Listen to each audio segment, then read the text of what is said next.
Salam cinta tuan-tuan dan puan-puan. Hari ini Kak Ai nak share satu teknik mudah untuk kita identify sama ada level asid urik di dalam tubuh badan kita ini terkawal, normal ataupun tidak. Save dulu video ni, favorite dulu video ni, senang nak guna kemudian hari. Apa itu asid urik? Asid urik ni adalah terhasil daripada makanan yang mengandungi purin yang tinggi. Urik yang tinggi ni jika tidak dapat diregulatekan dengan betul akan mengakibatkan keradangan sendi, keradangan arthritis pada sendi-sendi di jari-jari dan ibu jari kaki terutamanya. Makanan-makanan yang mengandungi purin yang tinggi adalah sayur-sayuran seperti cendawan, mushroom. Kita tidak boleh overconsume.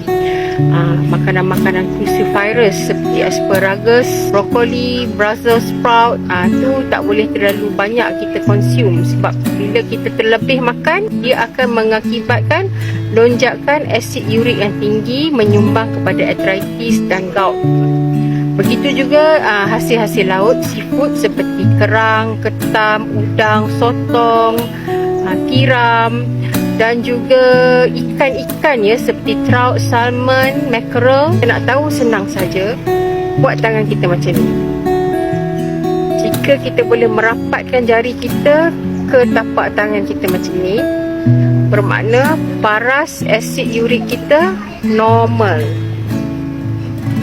Sebelah kanan rapat, asid urik kita normal.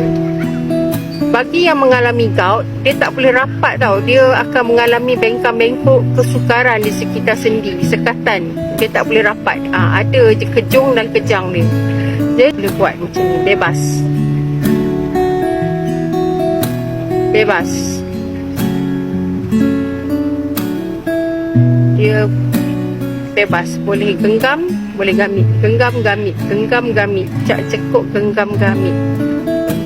Hidup bahagia, bercahaya, picit love. Jika anda rasakan ilmu ini sangat bermanfaat, membantu anda dan orang-orang yang tersayang. Hidup bahagia, bercahaya.